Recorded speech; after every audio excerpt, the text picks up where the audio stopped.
My parents cut me off for not funding my stepsister. Now, they're begging for my money to save her. I'm a 32-year-old guy who grew up in what I'd call a pretty messed up family dynamic. My parents divorced when I was 10, and not long after, my dad remarried. Sue, my new stepmom, came with her own daughter Liz, who's just a year younger than me. From day one, it was clear that Liz was their main focus. My dad bent over backward to make her feel like she was the most important person in the house, and that never changed. It wasn't long before I figured out that if Liz wanted something, she got it. And if I wanted something, I'd probably better not even ask. At first, I tried to get along with Liz, thinking we were both adjusting to a new situation. But it quickly became clear that she loved being the center of attention. It didn't take much for her to get my dad, and Sue wrapped around her finger. She'd get me in trouble for things she did, like breaking stuff around the house or leaving things lying around. It was always her word against mine, and my dad never once sided with me. She was his new daughter, and he would have done anything to keep her happy.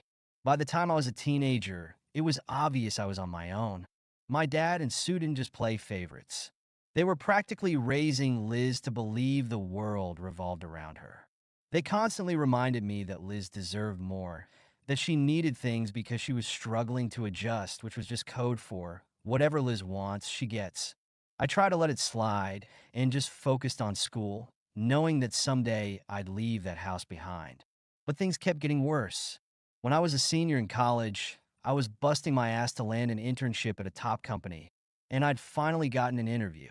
My dad knew how much it meant to me, but Sue had other plans. She thought the position would be perfect for Liz, and got it in her head that Liz should apply too.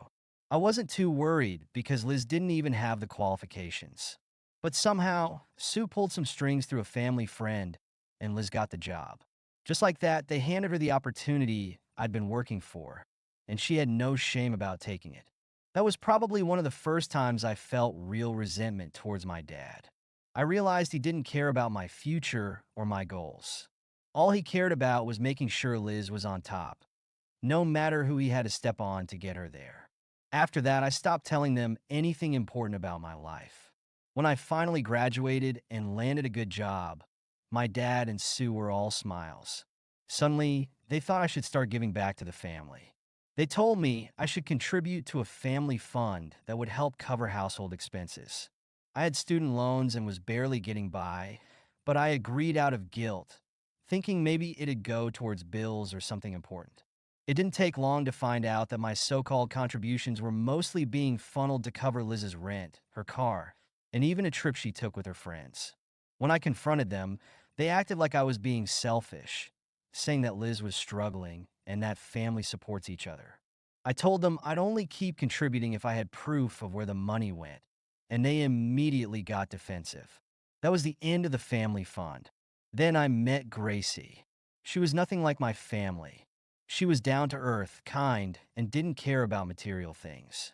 We fell in love quickly, and when I proposed, I felt like I'd finally found a real partner. My family, of course, had other thoughts. Gracie wasn't from a wealthy background, and they didn't think she'd fit in with us. Sue even went as far as suggesting I introduce Liz to some of my successful single friends, saying Liz would make a better match. I didn't take the bait and told them to back off. When we started planning our wedding, things got even worse. I asked my dad if they could help with some of the expenses, and he flat out told me that they were saving up to help Liz buy a house. He didn't see any problem with it. I dropped it, but then they insisted that Liz be a bridesmaid. Gracie, understandably, said no. She barely knew Liz, and the idea of having her at our side on our wedding day didn't sit right with either of us. When I told my parents, my dad flipped out, accusing me of disrespecting the family and choosing Gracie over blood. Sue threw in her usual, "We've done everything for you," guilt trip. That was when I finally snapped. I told them they'd never supported me, that they'd only ever supported Liz, and that this wasn't about family. It was about their obsession with Liz and control. The next day, I got a text from my dad saying, "If you go through with this wedding, don't expect us there and don't bother coming back." They'd been clear. It was Liz or my own life. I didn't cave. Gracie and I had a small, intimate ceremony surrounded by people who actually cared about us. My parents didn't show up, and yeah, it hurt, but it also felt like I'd finally broken free. Years went by without a word from them.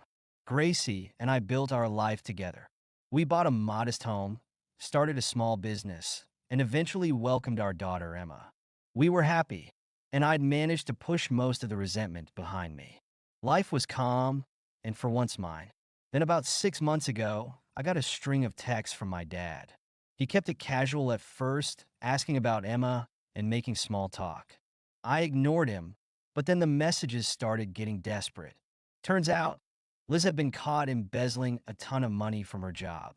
She'd been living way beyond her means, expensive vacations, designer clothes, a luxury car, and her company finally caught on. My parents were in full-blown crisis mode, scrambling to save her life, as they put it. And that's when the begging started. My dad started leaving voicemails about their financial troubles, saying they'd had to put their house up as collateral for Liz's legal fees. Sue sent guilt-tripping emails about how they were one step away from losing everything and how they needed my help to keep the family together. They even suggested I loan them $50,000 to save the family home. Because family is all that matters in times like these. At first, I ignored it all, hoping they'd eventually stop. But when the messages didn't let up, I finally agreed to meet them at a diner just to put an end to it. Gracie stayed home with Emma, and I went in fully prepared to tell them to get lost. When I saw them, they looked worn down like they hadn't slept in days. My dad wasted no time. "We need $50,000 to keep the house," he said like I'd just handed over. I shook my head. "You really think I have that kind of money lying around?" Sue's face twisted. She said, "You and Gracie own a business, don't you? And you have a house.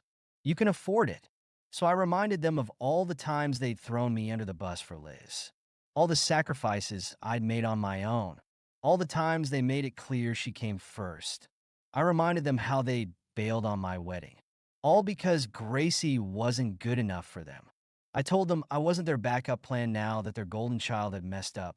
My dad looked at me like I was speaking another language. "We did our best for you," he said, trying to play the victim card. "Family sticks together." I was done. I told him my family, Gracie and Emma, comes first. I'm not jeopardizing their future for people who only come to me when they're desperate. As I stood up to leave, Sue muttered, "I hope you can live with yourself after this." I looked her in the eye and said, "I've been doing just fine without you." I thought that would be the end of it, but my dad wasn't ready to let go. He showed up at my house the next week. He'd never visited before, never met Emma, and seeing him on my doorstep, desperate, felt like some kind of twisted joke. He begged me to hear him out, rambling about how the family was falling apart and how Liz's life would be ruined without my help. He even tried to spin it like he was asking for himself and Sue, not Liz. He said, "Do you really want us to lose everything?" I asked him why he didn't sell some of Liz's luxury items. The car, the designer stuff. He just stammered, saying he couldn't do that to her. Even when she'd hit rock bottom, he couldn't bring himself to make her face the consequences. I told him, "If you can't hold Liz accountable, don't expect me to clean up your mess." He looked like I'd slapped him, but I didn't care. I closed the door on him, and that was that. A couple of days later, Sue tried a new tactic, telling me I owed it to Emma to keep the family together. She said Emma would benefit from having her grandparents in her life, that I'd regret cutting ties. That was the last straw. I told her Emma doesn't need family members who only show up when they want something. She deserves better than that. I made it clear that I wouldn't be changing my mind and that we were done. I could practically hear her shock through the phone, like she'd never imagined I'd put my foot down so firmly. But I was done being their fallback option. After that conversation, they finally went silent, and it stayed that way for a while. Part of me thought they'd show up again with some new guilt trip or manipulative plea, but they've kept their distance, maybe realizing there's nothing left to gain. And for once, I feel like I've actually got control over my own life, free from their constant drama. Gracie and I continue to build a life focused on love and respect, with no strings attached. Emma is growing up in a stable, happy home, surrounded by people who genuinely care about her. I'm not naive enough to think my parents or Liz will change, but I've come to terms with that. Their version of family was toxic, built on control and favoritism. And it took me years to realize I didn't have to be a part of it. They made their choices, and I've made mine. I used to think cutting them off would make me feel guilty, but honestly, it's given me a peace I never thought I'd have.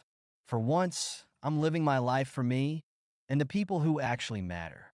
And that's more than enough. Thank you so much for listening to my story. If you have any thoughts, I'd love to hear them. So please leave a comment.